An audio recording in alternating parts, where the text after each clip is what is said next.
नमस्कार, news 18 prime देख रहे हैं आप सबके साथ मैं हूं प्रियंका और बुलेटिन की शुरुआत करेंगे इजराइल और हमास के बीच चल रही युद्ध के साथ। लगातार दोनों ही तरफ से हमले किए जा रहे हैं। कई हजार लोगों की मौत हो चुकी है तो कई हजार लोग घायल हुए हैं और अब इजराइल तीन तरफ से घिरता हुआ नजर आ रहा है। एक तरफ उसे लेबनान का सामना करना है तो वहीं कैसे दे रहा है दुश्मनों का जवाब इजराइल, देखिए इस रिपोर्ट में।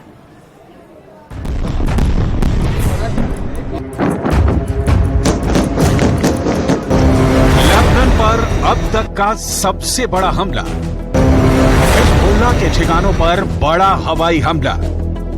गुस्से में इजराइल हिजबुल्लाह की शामत आई।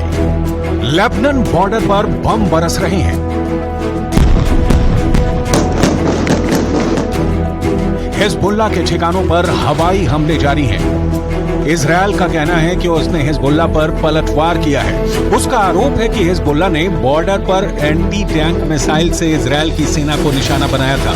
इसके बाद इजराइल की वायुसेना एक्शन में आई और जहां जहां से रॉकेट और मिसाइल फायर किया जा रहा था वहां वहां उसने बम बरसाए। इस हमले से इजराइल का मैसेज क्लियर है, जो भी युद्ध में उससे टकराएगा उसको वो निशाना बनाएगा। अभी सुबह सुबह अटैक किया है इजराइल ने। आप तस्वीर साफ तौर पर देख सकते हैं, धुएं का गुब्बार आपको नजर आएगा। हम उस मौके पर बिल्कुल नहीं, लेकिन दूरी से हम आपको तस्वीर दिखा रहे हैं। लगातार इजराइल जो दक्षिणी लेबनान के सरहदी इलाके हैं उन पर हमला कर रहा है। अब तक का सबसे बड़ा हमला हम कह सकते हैं। देखिए, पिछले कई दिनों से हम इस इलाकों में रिपोर्टिंग कर रहे हैं, हमको इतना बड़ा हमला अभी तक नहीं दिखा है। हम तस्वीर आप देखिए, भूमध्य सागर के ऊपर धुएं का गुब्बार आप देख सकते हैं और अभी भी आपको आग लगती हुई नजर आएगी। दरअसल इजराइल कई प्लान पर काम कर रहा है। जो आप पूरा इलाका देख रहे हैं, ग्रीन बेल्ट जैसा आपको नजर आ रहा होगा, यहाँ पर कुछ जंगली इलाका और कुछ रिहायशी छोटे छोटे शहर हैं, उनको भी निशाना इजराइल लगातार बना रहा है, क्योंकि ये पूरा जो गढ़ है दरअसल हिजबुल्लाह का गढ़ है।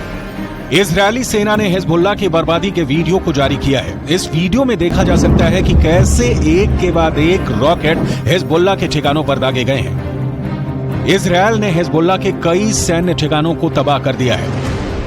हमास पर हमले के बाद इजराइल 3 मोर्चों पर युद्ध लड़ रहा है। अब इजराइल और लेबनान के बीच युद्ध भीषण होता जा रहा है। अब तक हिजबुल्लाह के कई कमांडर को इजराइल ने मिट्टी में मिला दिया है। एयर स्ट्राइक में अपने कमांडरों की मौत की सच्चाई को हिजबुल्लाह ने खुद कबूल किया है। 7 अक्टूबर के बाद से जो इजराइल है वो बिल्कुल भी पीछे हटने के मूड में नहीं और बहुत एग्रेसिव तरीके से वो हमास के खिलाफ जंग लड़ रहा है। बार बार जो इजराइल के बयान आ रहे हैं, एक ही सार उसका निकल कर आता है कि हमास का खात्मा होना चाहिए। वो तस्वीरें हम गाजा से देख रहे हैं, लेकिन हमास को बड़ा सपोर्ट हिजबुल्लाह का हासिल है।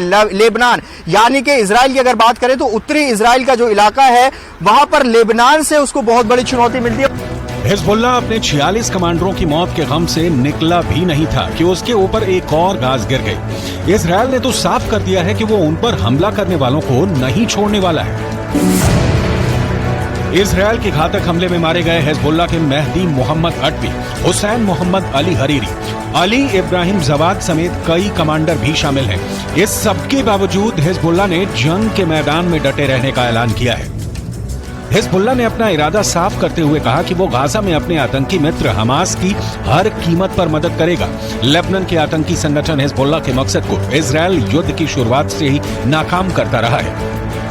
आईडीएफ ने इसी हफ्ते एक आतंकवादी दस्ते पर हमला किया था, जिसने याकेंटन में मिसाइलें लॉन्च करने की कोशिश की थी। इसके साथ ही इजरायली सीमा में दाखिल होने की कोशिश कर रहे ड्रोन ऑपरेटर को भी मार गिराया था। इजराइल अब चुन चुन कर अपने दुश्मनों को साफ करने में लगा है।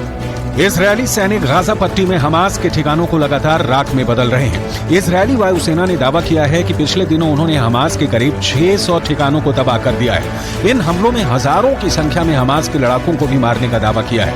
वहीं अब तक युद्ध में 8000 से ज्यादा फिलिस्तीनी अपनी जान गंवा चुके हैं। इजराइल और हमास के बीच पिछले 24 दिनों से युद्ध जारी है। 7 अक्टूबर से जारी युद्ध में इजराइल के 1400 से ज्यादा लोगों की मौत का दावा किया गया है। इसके साथ ही हमास पर इजराइल के करीब 230 नागरिकों को बंधक बनाने का आरोप है।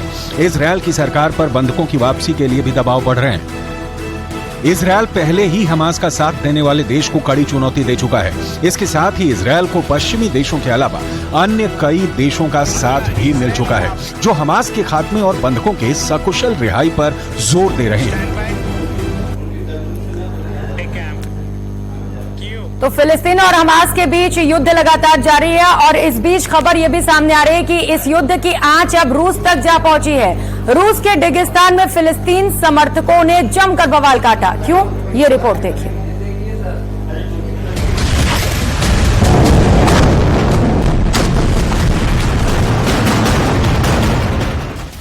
जंग की एक तस्वीर गाजा से आई जब इजरायल ने दूसरे चरण की जंग में गाजा और फिलिस्तीन में तबाही मचा दी।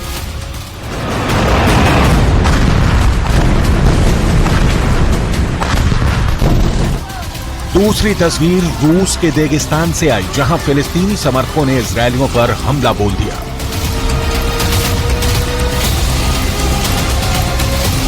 ऐसे इजरायल और हमास में जंग गाजा और फिलिस्तीन में लड़ी जा रही है, जहां लाखों रॉकेट, हजारों फाइटर और सैकड़ों टैंक तबाही मचा रहे हैं। लेकिन यहां से 2500 किलोमीटर दूर रूस के रेगिस्तान शहर में इजरायल और हमास के बीच चल रही जंग की आग भड़क गई।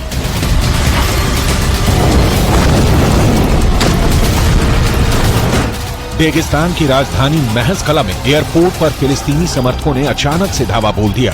हजारों की संख्या में आए फिलिस्तीनी समर्थक जबरदस्ती एयरपोर्ट के अंदर दाखिल हो गए। तोड़ फोड़ करते हुए एयरपोर्ट पर ही इजरायल के खिलाफ जंग का ऐलान कर दिया। एयरपोर्ट पर मौजूद एक औरत चीख चीख कर चिल्लाती रही कि यहाँ कोई इजरायली नहीं है, लेकिन एयरपोर्ट पर पहुंचे फिलिस्तीनी समर्थक नहीं माने। वो कोने कोने में इजरायल के लोगों को ढूंढने लगे।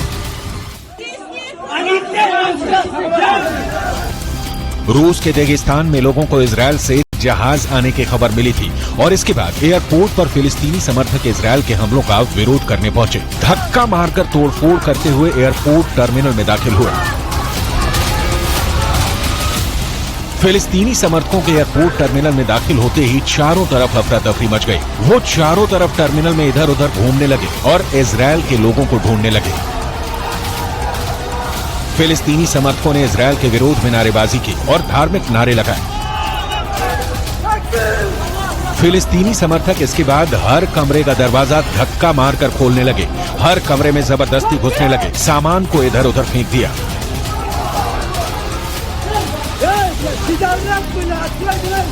यही नहीं, फिलिस्तीनी समर्थकों ने एयरपोर्ट के बाहर पुलिस की गाड़ी को घेर लिया।